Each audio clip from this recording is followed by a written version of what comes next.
എല്ലാവർക്കും നമസ്കാരം. 2026 വിഷു ഫലങ്ങൾ ആയില്യം നാളുകാർക്ക് ഗുണങ്ങളും ദോഷങ്ങളും ഇടകലർന്ന സമയം തന്നെയാണ്. അപ്പോൾ എല്ലാ കാര്യങ്ങളും മനസ്സിൽ ഉദ്ദേശിക്കുന്ന പോലെ ഒന്നും നടക്കണമെന്നില്ല.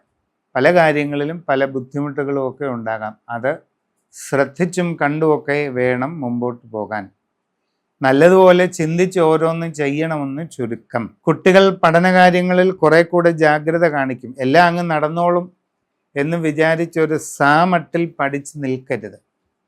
അതൊക്കെ പരാജയങ്ങൾക്ക് കാരണമാകാം. നിങ്ങളുടെ ഉപരിപഠനത്തിൻ്റെ ഗുണവും ഇപ്പോഴുള്ള പഠനത്തെ ആശ്രയിച്ചിരിക്കുമെന്ന് ഓർക്കുക. നിങ്ങൾ പുതിയ ജോലിക്ക് വേണ്ടി ശ്രമിക്കുകയാണെങ്കിൽ അത് കുറച്ച് താമസമൊക്കെ ഉണ്ടാകും. പക്ഷേ ശ്രമം നിർത്തരുത്. തുടർച്ചയായി പരിശ്രമിക്കുക. വിദേശ തൊഴിലിന് ശ്രമിക്കുന്നവർക്ക് അതും നേടിയെടുക്കാൻ പറ്റും. ഒരല്പം കാലതാമസം വരാം. തുടർന്ന് ശ്രമിക്കുക.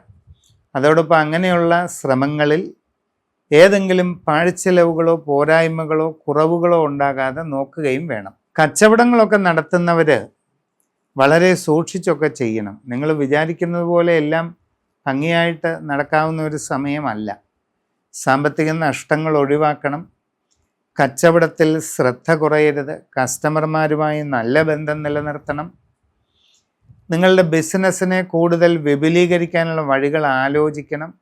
നന്നായി ആലോചിച്ച് പഠിച്ച് മനസ്സിലാക്കി തന്നെ ഇത് മുമ്പോട്ട് കൊണ്ടുപോകണം. കുടുംബത്തിലും നല്ലതുപോലെ കാര്യങ്ങൾ പഠിച്ച് മുമ്പോട്ട് പോകണം. എല്ലാവരോടും ശാന്തതയിലും നല്ല രീതിയിലും ഇടപെട്ടും മുമ്പോട്ട് പോകണം. സംഭാഷണത്തിൽ വേണ്ടത്ര ആത്മനിയന്ത്രണമൊക്കെ ശീലിക്കണം. ഒട്ടും പ്രതീക്ഷിക്കാത്ത പല മാറ്റങ്ങളും നിങ്ങളുടെ ജീവിതത്തിൽ ഉണ്ടായേക്കാം. നല്ലതുപോലെ ശ്രദ്ധാപൂർവം തീരുമാനങ്ങൾ എടുക്കേണ്ടത് അത്യാവശ്യമാണെന്ന് അറിഞ്ഞിരിക്കുക.